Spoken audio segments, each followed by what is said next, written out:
ঢাকার আশেপাশে সুন্দর একটি বিকাল কাটানোর জন্য সেরা একটি প্লেস হচ্ছে Uttara Diyabari. So hello everyone, this is me Robin and আজকে আমরা মাত্র 30 টাকা রিক্সা ভাড়া দিয়ে যাচ্ছি উত্তরা দিয়াবাড়িতে। আপনারা যারা মেট্রো রেলে আসবেন তারা উত্তরা সেন্টার স্টেশনে নামার পরে সামনের দিকে 2-1 মিনিট হাঁটলেই পেয়ে যাবেন এরকম একটি ভাসমান রেস্টুরেন্ট এবং কাইকিং করার একটি স্পট। তার পাশাপাশি রয়েছে ওয়াটার জবিং করার আরো একটি স্পট। আপনারা যারা ওয়াটার জবিং পছন্দ করেন তারা এখান থেকে ওয়াটার জবিং করতে পারেন। তার আরেকটু সামনেই রয়েছে কাইকিং করার জন্য আরো একটি লেক, যেটি আমার কাছে অত্যন্ত প্রিয় একটি জায়গা। এখানে আধা ঘন্টা কাইকিং করার জন্য আমাদের জনপ্রতি খরচ হয়েছে 100 টাকা। আমরা বোটে উঠলাম আর সিটে বসতেই মনটা একদম শান্ত হয়ে গেল। হালকা হাওয়া, পানি আর চারপাশের সবুজ দৃশ্য সব মিলিয়ে এক অদ্ভুত প্রশান্তি অনুভব হল। প্রতিটি ঢেউয়ের সঙ্গেই মনে হচ্ছে এক ধরনের শান্তি আর মজা মিলছে। এখানে বসে পুরো বিকালটা আরামদায়ক ভাবে কাটানো যায়।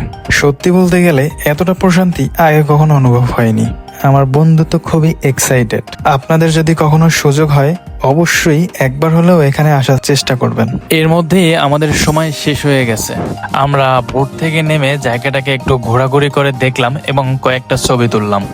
আর হ্যাঁ, এখানে কিন্তু বাচ্চা এবং বড়দের জন্য বিভিন্ন ধরনের রাইডও রয়েছে, কিন্তু আমরা সেগুলোতে উঠিনি।